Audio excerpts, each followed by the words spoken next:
Hechos 9. La conversión de Saulo de Tarso. A Saulo en el camino a Damasco. 1:1-2. El propósito de Saulo en viajar a Damasco. Saulo, respirando aún amenazas y muerte contra los discípulos del Señor, vino al sumo sacerdote, y le pidió cartas para las sinagogas de Damasco, a fin de que si hallase algunos hombres o mujeres de este camino, los trajese presos a Jerusalén. Saulo. La última vez que vimos a Saulo fue en Hechos 8:3, donde dice que asolaba a la iglesia, y entrando casa por casa, arrastraba a hombres y a mujeres, y los entregaba en la cárcel. Aquí continuó y expandió este trabajo a la ciudad de Damasco, aproximadamente 130 millas o 210 kilómetros al noreste de Jerusalén, un viaje de 6 días en total. Y, respirando aún amenazas y muerte contra los discípulos del Señor. La imagen es de un hombre enojado y violento, absolutamente convencido de su propia justicia. Saulo odiaba a los discípulos del Señor. Él no estaba buscando a Jesús cuando Jesús lo buscó. Podríamos decir que Saulo estaba decidido en contra de Jesús cuando Jesús estaba decidido por Saulo. 2. Por supuesto, no sabemos sobre la apariencia de Saulo. Un viejo libro apócrifo, que data de fines del primer siglo, describió a Pablo así: un hombre de estatura moderada, con cabello crespo, piernas chuecas, ojos azules, cejas grandes y nariz larga, a veces pareciendo hombre, a veces pareciendo ángel. Citado por Gaiblein. Vino al sumo sacerdote. Saulo hizo su trabajo de persecución bajo la aprobación directa de las autoridades religiosas más altas. Él pidió y recibió cartas del sumo sacerdote autorizando su misión. Y el sumo sacerdote mencionado aquí era Caifás. En diciembre de 1990 se descubrió en Jerusalén un osario, algo así como una urna funeraria, esencialmente una caja de huesos. El osario fue inscrito con el nombre de este Caifás y fechado afirmativamente a este periodo. Adentro fueron descubiertos los restos de un hombre de 60 años, quien muchos investigadores creen que era el mismo Caifás. Si eso es verdad, estos son los primeros restos físicos, como huesos o cenizas, de una persona específica mencionada en el Nuevo Testamento. Respirando aún amenazas y muerte, aún después de que Saulo se convirtió en cristiano, recordó sus días como perseguidor. En Filipenses 3, hizo mención de este trasfondo, diciendo que fue circuncidado al 8º día, del linaje de Israel, de la tribu de Benjamín, hebreo de hebreos, en cuanto a la ley, fariseo, en cuanto a celo, perseguidor de la iglesia, en cuanto a la justicia que es en la ley, irreprensible. Y, en Gálatas 1, 13-14, Pablo agregó más en cuanto a su pasado, porque ya habéis oído acerca de mi conducta en otro tiempo en el judaísmo, que perseguía sobremanera a la iglesia de Dios, y la asolaba, y en el judaísmo aventajaba a muchos de mis contemporáneos en mi nación, siendo mucho más celoso de las tradiciones de mis padres. 2. Saulo de Tarso, este hombre de alta educación, pensó que el cristianismo era malo y engañoso. Quizás tomó como ejemplo a Fineas, quien en el libro de Éxodo mató a un hombre y una mujer inmorales con una lanza, y Dios honró su acción parando una plaga. Quizás Saulo pensó que estaba tratando de detener una plaga de religión falsa. Si hallase algunos hombres o mujeres de este camino, aquí, se le refiere al cristianismo como el camino. Esto parece ser el primer nombre para el movimiento cristiano, y uno apropiado, usado 5 veces en Hechos. Y el nombre El Camino significa que el cristianismo es más que una creencia o juego de opiniones o doctrinas. Seguir a Jesús es un estilo de vida. 2. Es significativo ver que había una comunidad cristiana lo suficientemente grande en Damasco para que Saulo se preocupara. El cristianismo El Camino se estaba extendiendo por todas partes. 2, 3-6, Dios se encuentra con Pablo en el camino a Damasco. Más yendo por el camino, aconteció que al llegar cerca de Damasco, repentinamente le rodeó un resplandor de luz del cielo, y cayendo en tierra, oyó una voz que le decía: Saulo, Saulo, ¿por qué me persigues? Él dijo: ¿Quién eres, Señor? Y le dijo: Yo soy Jesús, a quien tú persigues, dura cosa te es dar coces contra el aguijón. Él, temblando y temeroso, dijo: Señor, ¿qué quieres que yo haga? Y el Señor le dijo: levántate y entra en la ciudad, y se te dirá lo que debes hacer. Repentinamente le rodeó un resplandor de luz del cielo, y oyó una voz, en algún lugar fuera de Damasco. Esto sucedió repentinamente. Este evento espectacular debe considerarse inusual. Dios normalmente no confronta a pecadores con una luz celestial y una voz audible desde el cielo. Y, en Hechos 22:6 Pablo reveló que esto sucedió a mediodía, cuando el sol brilla a lo máximo. Más Pablo dijo que esta luz sobrepasaba el resplandor del sol, Hechos 26:13. B. Y cayendo en tierra, la reacción de Saulo fue simplemente caerse en tierra. Esto no fue por honor o reverencia a Dios, fue simplemente una reacción de supervivencia. Estaba aterrorizado por la luz celestial. Y que en las mentes de muchas o la mayoría de las personas, Saulo se cayó de un caballo que montaba. Pero este registro en Hechos 8, ni el registro de Hechos 22, 3-11, ni el relato de Hechos 26, 12-20 hace ninguna mención de un caballo o de Saulo montando cualquier tipo de animal.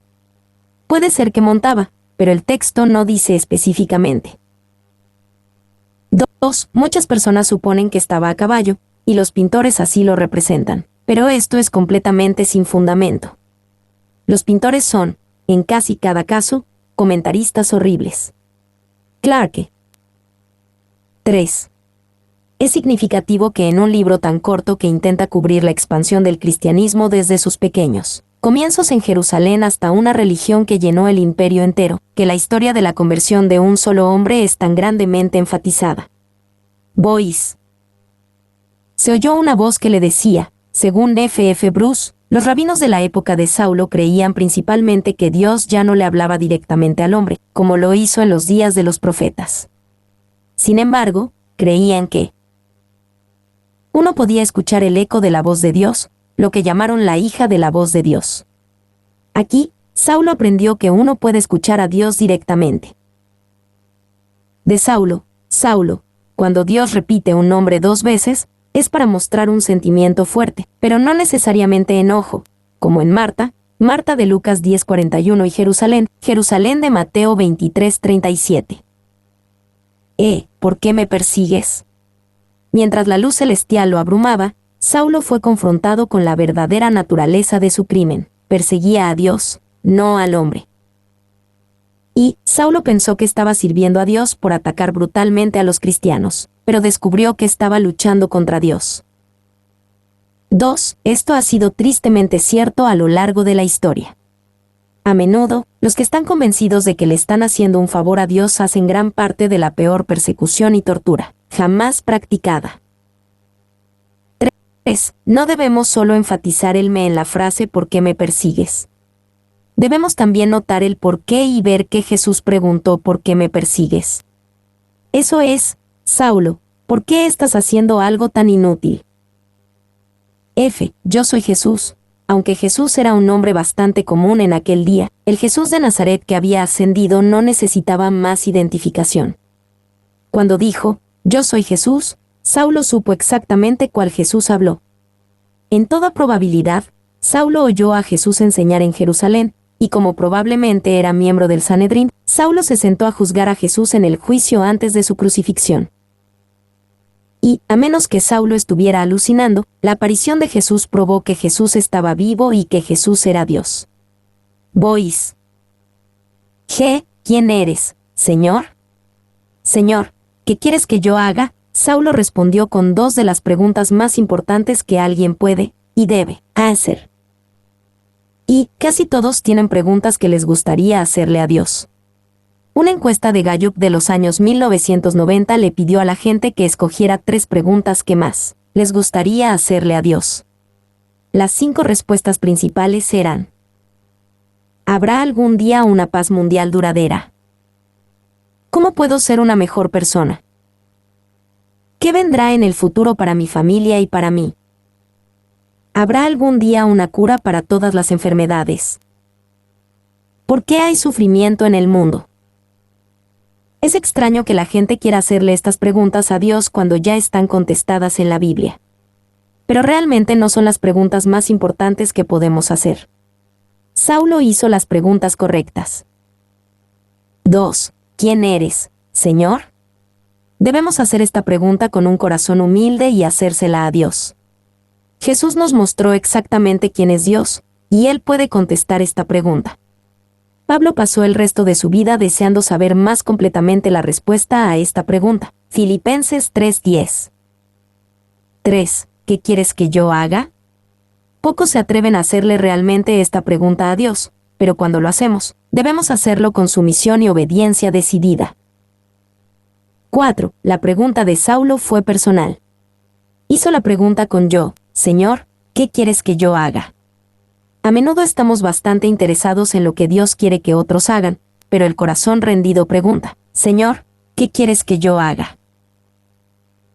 Dura cosa te es dar coces contra el aguijón. Esta declaración de Jesús fue en realidad una pequeña parábola sobre Saulo y su vida. Y la inserción de dura cosa te es dar coces contra el aguijón y Señor, ¿qué quieres que yo haga? En Hechos 9, 5-6 es certero, pero no en el texto original de Lucas.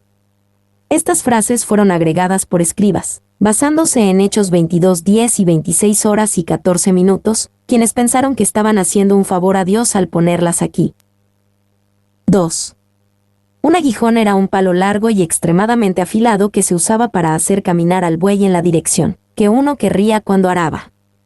Uno picaba las patas traseras del buey con el aguijón hasta que el buey cooperaba. 3. Esencialmente, Saulo era el buey, Jesús era el granjero. Saulo era estúpido y terco, pero valorable y potencialmente extremadamente útil para el servicio del amo. Jesús aguijaba a Saulo en la dirección correcta, y a Saulo le dolía. Mas, en lugar de someterse a Jesús, Saulo pateó contra el aguijón, solo aumentando su dolor. 4. No es demasiado decir que si nosotros no hacemos estas dos preguntas y escuchamos obedientemente a las respuestas de Dios a estas preguntas, entonces estamos comportándonos como bueyes tontos. Podemos quejarnos de que Dios nos compara con bueyes, y de hecho es una comparación injusta.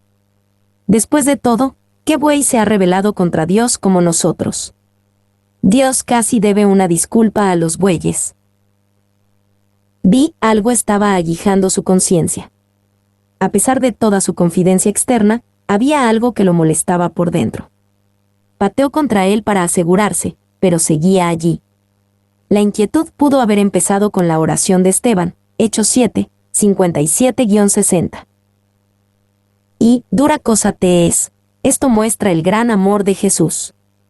Él fue el perseguido, pero su preocupación fue por el efecto que tuvo en Saulo. ¿Qué corazón tan tierno tiene Jesús?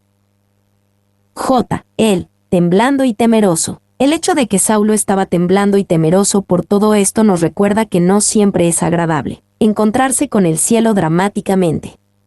Saulo estaba aterrorizado por esta experiencia. Y, en Hechos 9, solo se nos da el recuento más breve de lo que sucedió aquí. Sabemos más de lo que dice Pablo de esta experiencia en Hechos 22, 3-11, Hechos 26, 12-18, 1 Corintios 9:1 y 15:8. También sabemos más por lo que dijo Bernabé acerca de la experiencia de Saulo en Hechos 9:27 y por lo que dijo Ananías acerca de la experiencia de Saulo en Hechos 9:17. De estos registros, aprendemos que Jesús se le apareció a Saulo personalmente en esta visión cegadora. 2. En respuesta a esta luz, Saulo sin duda cerró sus ojos lo más fuerte que pudo, mas, aún así, Jesús todavía apareció ante él. En el mismo patrón, Jesús a menudo se ha aparecido ante nosotros a pesar de que cerramos los ojos.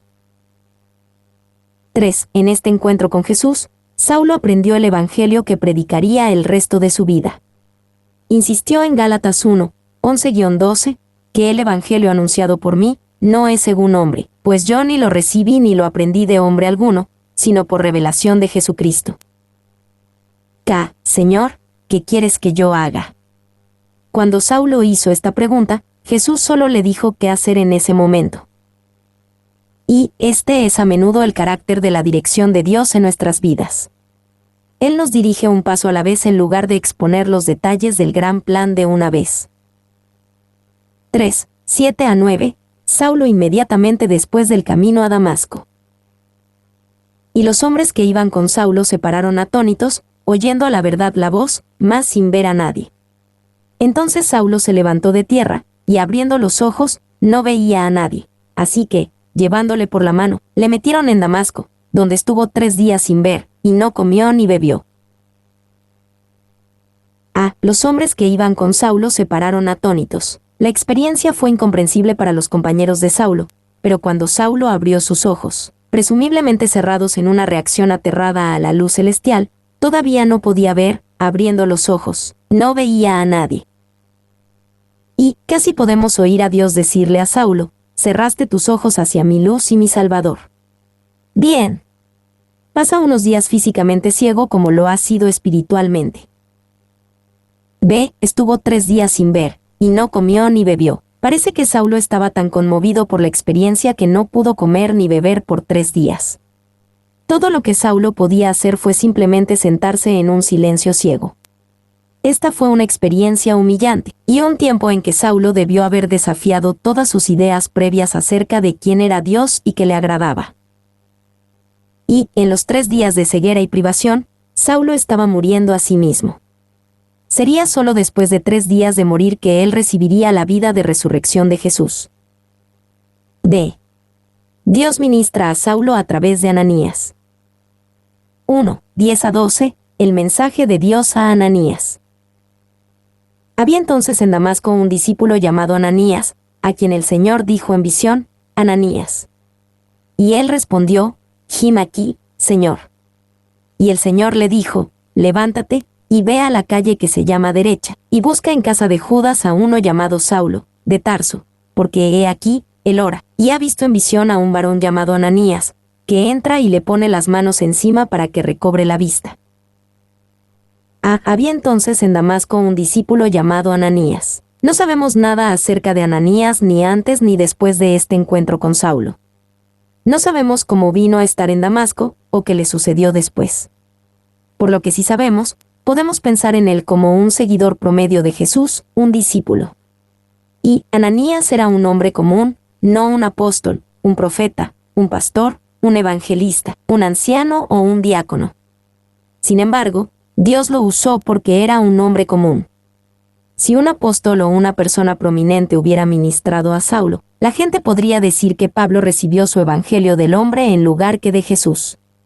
De la misma manera, Dios necesita usar un discípulo cualquiera, hay un trabajo especial para ellos. 2. En teoría, no fue absolutamente necesario que Dios usara a un hombre como Ananías para esta obra en la vida de Saulo. Siendo simplemente un discípulo, podemos decir que Dios usó a Ananías simplemente porque a Dios le encanta usar a las personas, y Ananías era un siervo dispuesto. Ananías hizo la misma pregunta que Saulo: Señor, ¿qué quieres que yo haga? Hechos 9:6. Por la manera en que vivió su vida. B. A quien el Señor dijo en visión. Dios le habló a Ananías de una manera completamente diferente a la que le habló a Saulo. Saulo tuvo una confrontación audaz y casi violenta con Dios, pero Ananías oyó la voz de Dios dulcemente en una visión, donde Dios llamó y Ananías respondió obedientemente. Decir, Him aquí, Señor, es una respuesta perfecta a Dios. Y no debemos sorprendernos si personas como Saulo reciben la palabra de Dios inicialmente con resistencia y preguntas. Sin embargo, debemos esperar de los discípulos de Jesús que reciban la palabra de Dios como lo hizo Ananías. 2. En el caso de Ananías, la visión de Dios fue específica. Dios le dijo de una calle específica a la calle que se llama Derecha. Una casa específica, cada de Judas. Un hombre específico, uno llamado Saulo, de Tarso. Una cosa específica que el hombre hacía, él ora. Una visión específica que el hombre había tenido, ha visto en visión a un varón llamado Ananías. Esta especificidad era necesaria e importante, porque Dios le pidió a Ananías que hiciera algo osado y peligroso para encontrarse con Saulo, el gran perseguidor. Él necesitaba confirmación de que Dios le estaba guiando, y Dios le dio maneras de confirmarlo. Levántate, y ve. Las instrucciones de Dios para Ananías fueron claras, pero curiosamente, Dios le dijo a Ananías acerca de la visión de Saulo en la visión de Ananías. D. He aquí, él ora. Esto indicó un verdadero cambio de corazón en este hombre famoso por perseguir a los discípulos de Jesús. se podría decir que Saulo nunca había orado verdaderamente, él simplemente había repetido oraciones formales. Antes de esto, sus oraciones fueron más mecánicas que espirituales.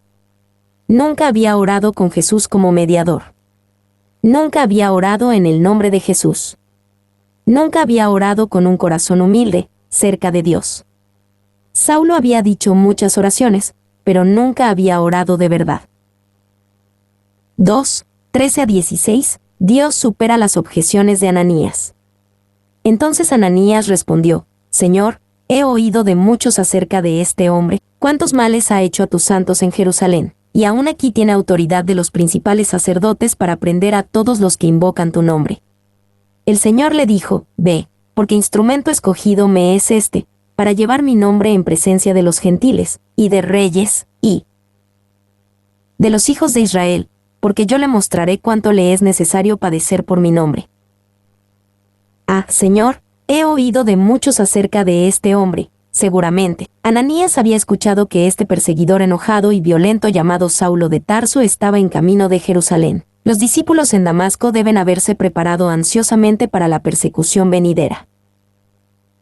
B. He oído de muchos acerca de este hombre, cuántos males ha hecho. Las objeciones de Ananías fueron perfectamente lógicas y bien fundadas. Sin embargo, presumían que Dios necesitaba instrucción o consejo. Ananías casi preguntó, Dios, ¿sabes qué clase de hombre es este Saulo? Y, de hecho, este Saulo sabía mucho de la misión de Saulo. ¿Cuántos males ha hecho a tus santos en Jerusalén? Aquí tiene autoridad de los principales sacerdotes para prender a todos los que invocan tu nombre. Aparentemente era bien conocido. Ese instrumento escogido me es este para llevar mi nombre. Dios tenía un plan para la vida de Saulo. En este momento, Dios aún no había revelado ese llamado a Saulo. Parece haberle dicho a Ananías primero.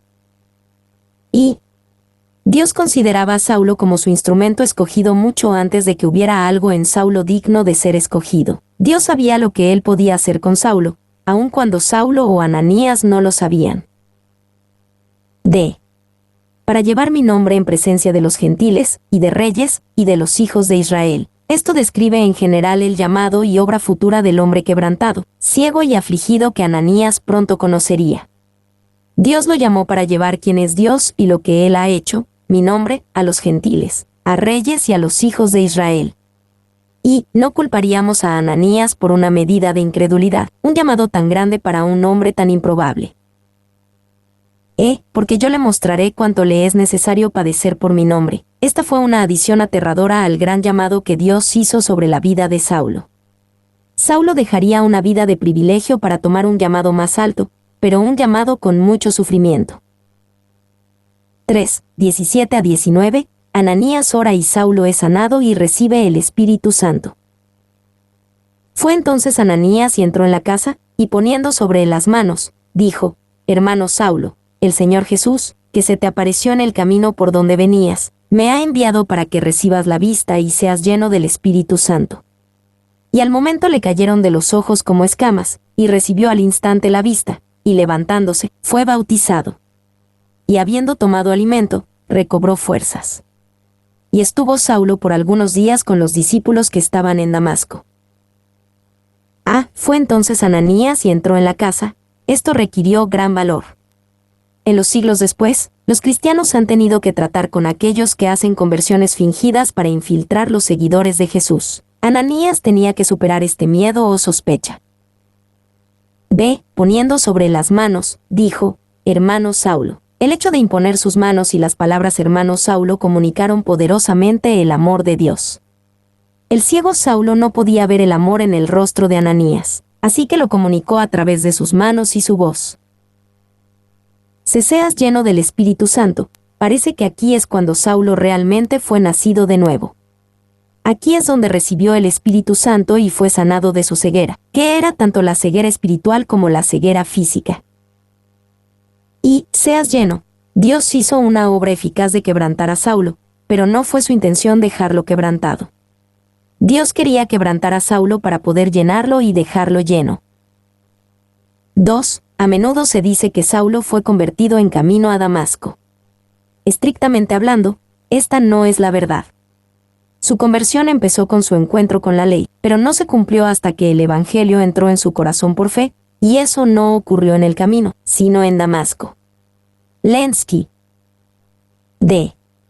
Recibió al instante la vista, y levantándose, fue bautizado. Cuando Saulo pudo ver tanto física y espiritualmente, inmediatamente quiso identificarse con Jesús y con los discípulos de Jesús al ser bautizado. Y no se nos dice que Ananías le dijo a Saulo sobre el bautismo. Quizá lo hizo, pero es igual de probable, o aún más probable, que Saulo había visto. Bautismos cristianos, tales como en Pentecostés, Hechos 2:41. Especialmente, Dios le habló directamente a Saulo acerca de muchas cosas durante su tiempo esperando a Ananías, incluyendo el nombre del hombre que vendría a orar por él y restauraría su vista, Hechos 9:12. Habiendo tomado alimento, recobró fuerzas. Saulo inmediatamente comenzó a recobrar fuerzas física y espiritualmente. Dios estaba preocupado con ambas áreas de necesidad. Y estuvo Saulo por algunos días con los discípulos que estaban en Damasco. Saulo ahora se contaba entre los discípulos de Jesús, y se hizo amigo de aquellos que previamente había intentado encarcelar o matar. Esto demuestra la naturaleza notable y radical de su transformación. Y Pablo consideraba su experiencia de conversión como un patrón para todo creyente. Habiendo yo sido antes blasfemo, perseguidor e injuriador, mas fui recibido a misericordia porque lo hice por ignorancia, en incredulidad. Pero por esto fui recibido a misericordia, para que Jesucristo mostrase en mí el primero toda su clemencia, para ejemplo de los que habrían de creer en él para vida eterna. 1 Timoteo 1, 13,16. 2. Si la conversión de Pablo es un patrón, entonces podemos compartir sus experiencias. Primero, Jesús tiene que confrontarnos consigo mismo, con nuestro pecado y rebelión contra él, aun los pecados hechos en ignorancia.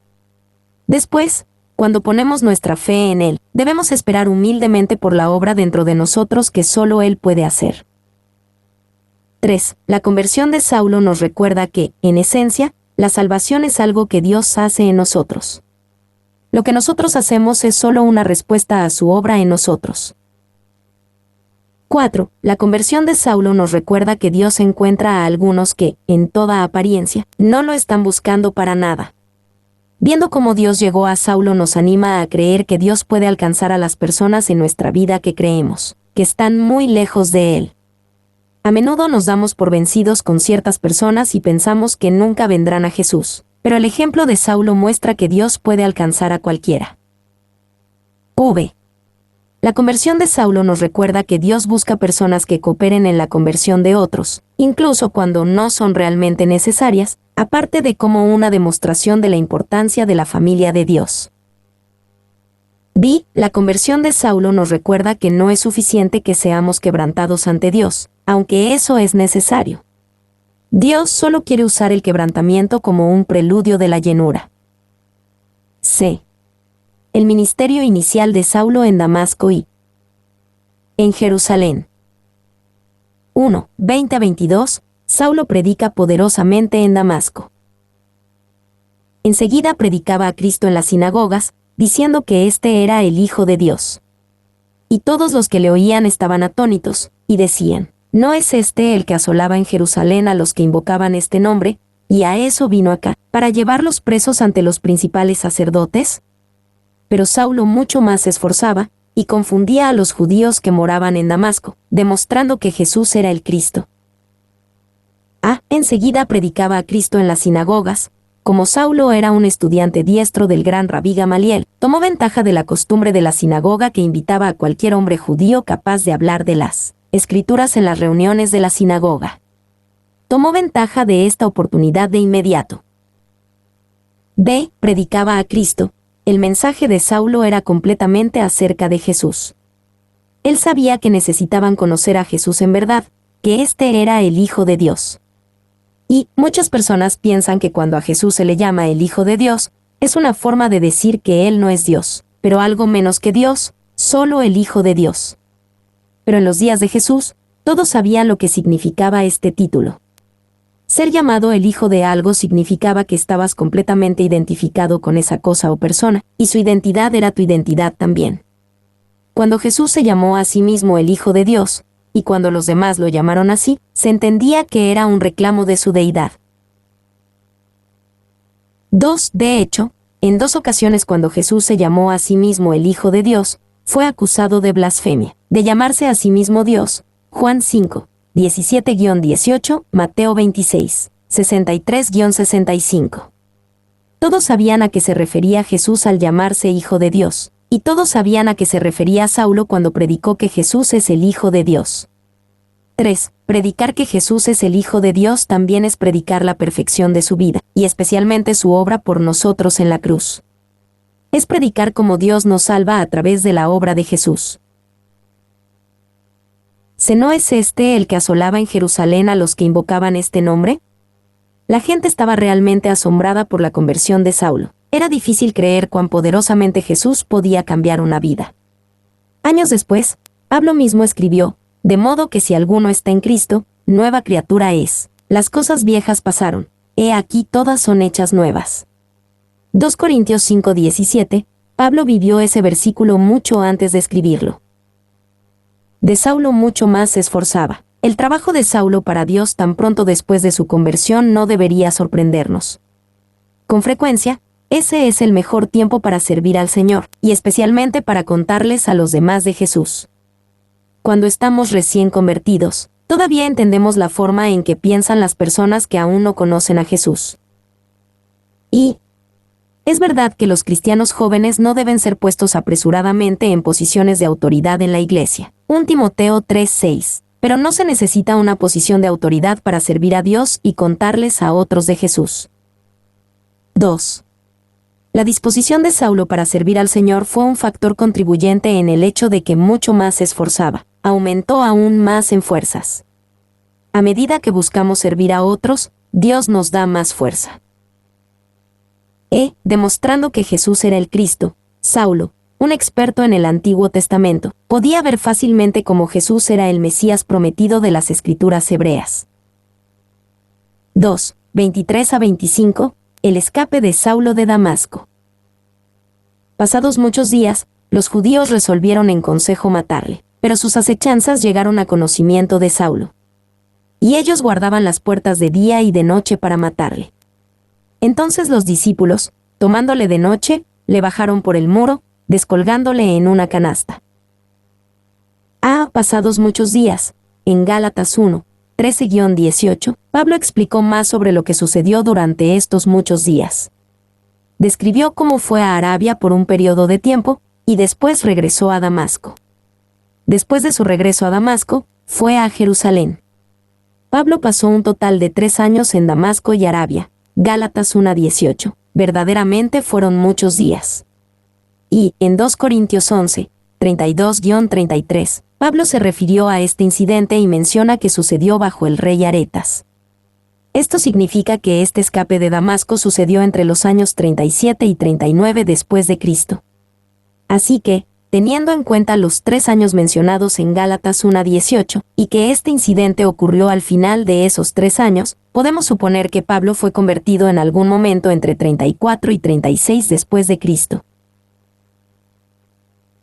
Los judíos resolvieron en consejo matarle. Esto esencialmente inició cuanto le es necesario padecer por mi nombre, de lo que habló el Señor en Hechos 9:16. Saulo ahora era el perseguido en vez del perseguidor. Pero sus acechanzas llegaron a conocimiento de Saulo. Si Saulo ahora sabía lo que era ser perseguido por su fe, también sabía la gran liberación de Dios. Saulo disfrutó de la protección divina hasta que su ministerio fue cumplido ante Dios.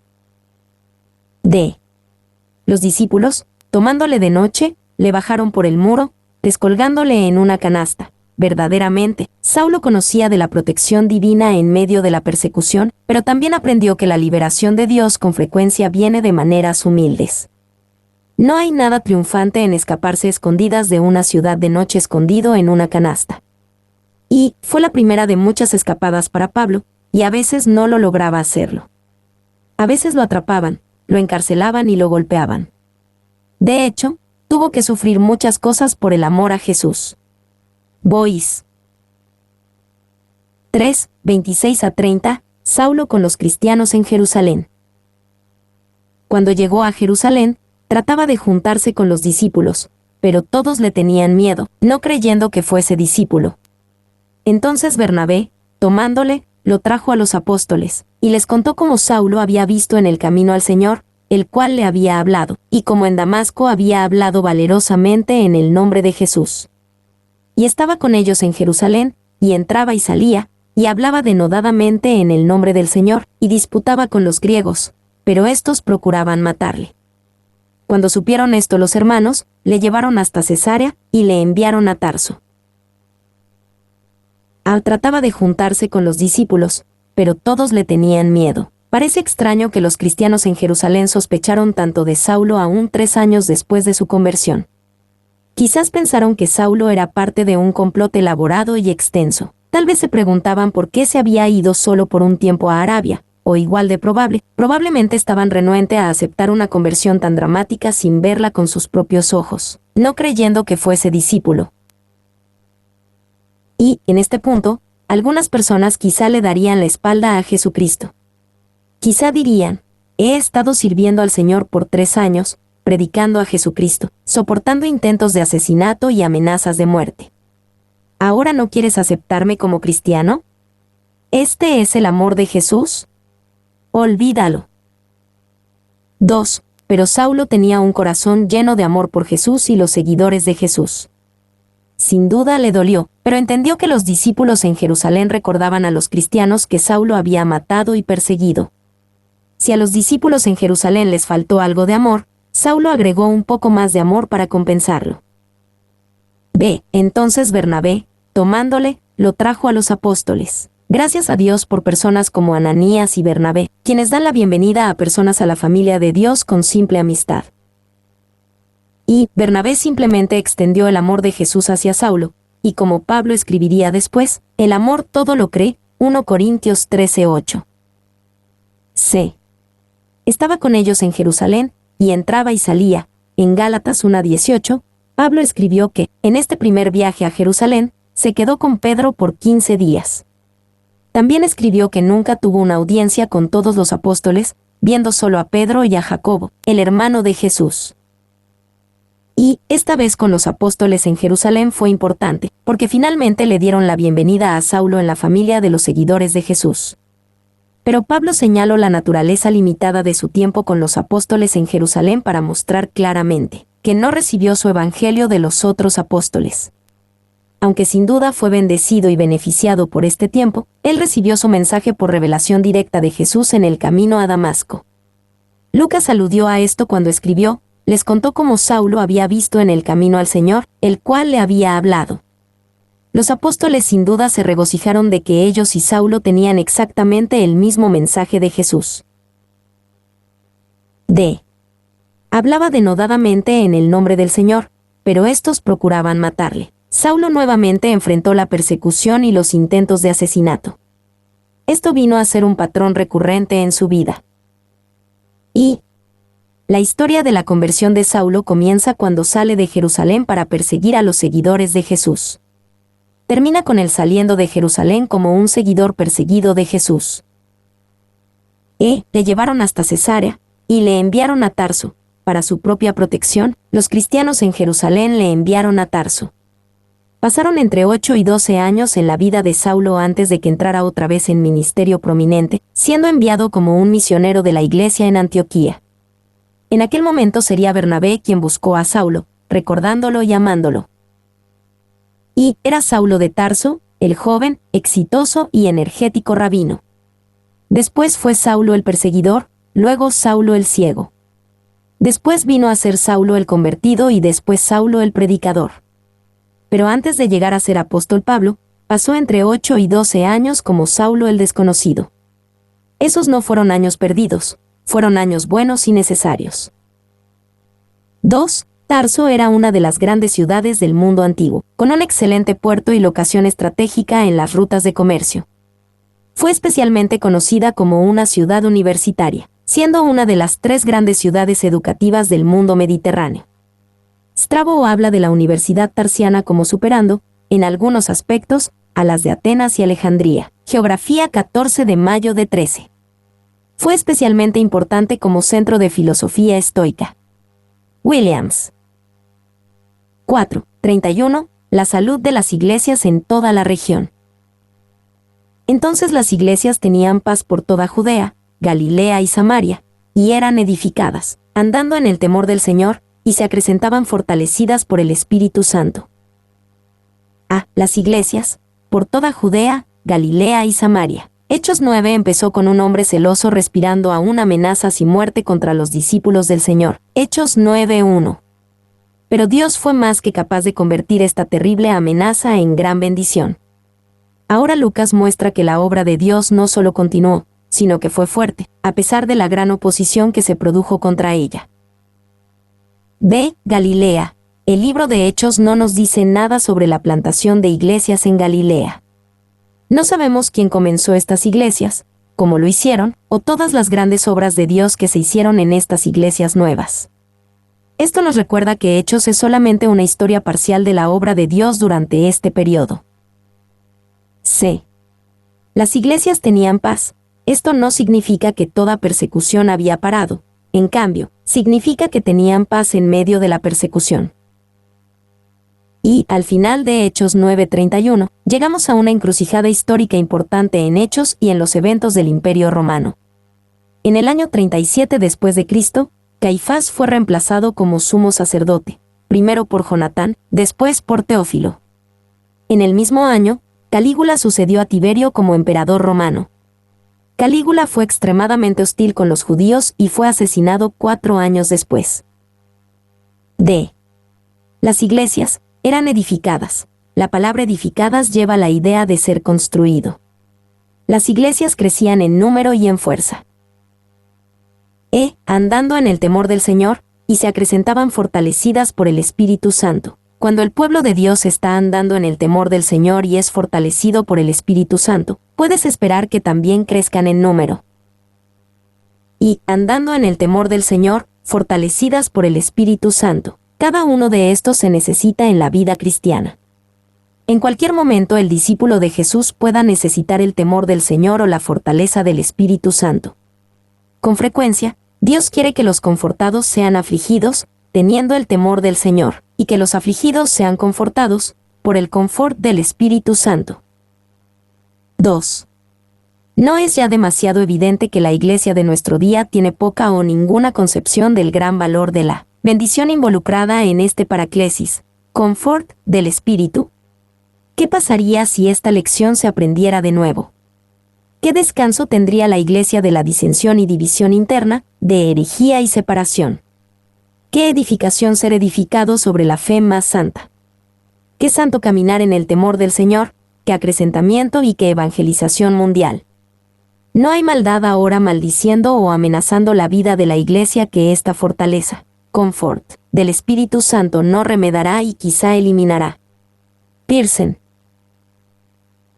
De Dios hace milagros a través del apóstol. Pedro.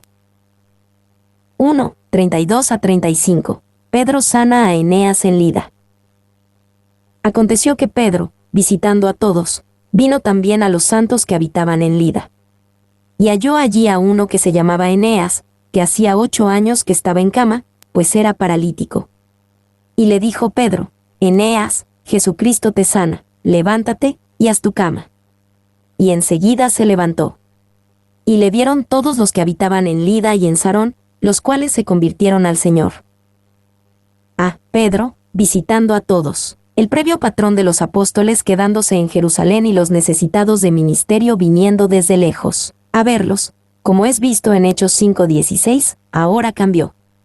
Pedro visitaba a todos para ministrar, viajando las 35 millas, 55 kilómetros, de Jerusalén a Lida. Y Lida está cerca del sitio actual de Lad, el sitio del aeropuerto Ben Gurión a las afueras de Tel Aviv. Halló allí a uno. Pedro encontró un hombre necesitado que Dios quería sanar milagrosamente, y lo encontró mientras estaba ministrando a otros en el nombre de Jesús. Si seremos como Pedro, quien visitó a todos, también encontraremos oportunidades para el poder milagroso de Dios. Eneas, Jesucristo te sana, Pedro claramente identificó quién sanó: Jesucristo. Pedro era solo su instrumento. Jesús sanó con el poder de Jesús, pero Pedro no sanó con el poder de Pedro. Pedro dependía únicamente del poder de Jesús. Y las palabras de Pedro, levántate y haz tu cama, quizá fueron conscientemente una imitación de la sanación de Jesús del hombre paralítico en Marcos 2, 10-12. D. Y le vieron todos los que habitaban en Lida y en Sarón, los cuales se convirtieron al Señor. La sanación milagrosa de Eneas hizo que muchas personas se convirtieran al Señor. Podemos asumir que Pedro les predicaba el Evangelio. 2, 36-38, Dorcas de Jope muere. Había entonces en Jope una discípula llamada Tabita, que traducido quiere decir Dorcas. Esta abundaba en buenas obras y en limosnas que hacía. Y aconteció que en aquellos días se enfermó y murió. Después de lavada, la pusieron en una sala. Y como Lida estaba cerca de Jope, los discípulos, oyendo que Pedro estaba allí, le enviaron 2 hombres, a rogarle: no tardes en venir a nosotros. A llamada Tabita, que traducido quiere decir Dorcas. Ambos nombres Dorcas y Tabita significan siervo. Esta mujer era una miembro querido de la comunidad cristiana en Jope, porque abundaba en buenas obras y en limosnas que hacía. Y Lucas notó que Tabita abundaba en buenas obras y en limosnas que hacía. Algunas personas abundaban en buenas obras y en limosnas, pero solo en sus mentes y corazones. En realidad no las hacen como lo hizo Tabita. Por eso Lucas agregó las palabras: que hacía. Ve a rogarle, no tardes en venir a nosotros. Pedro no estaba en Jope cuando murió Tabita. Pero no estaba muy lejos. Y los cristianos en Jope habían oído que Dios estaba haciendo cosas milagrosas por medio de Pedro en la cercana Lida. Le rogaron a Pedro que viniera, quizá pidiendo cuando Dorcas seguía viva o cuando acababa de morir. 3, 39-42, Dorcas es resucitada de entre los muertos.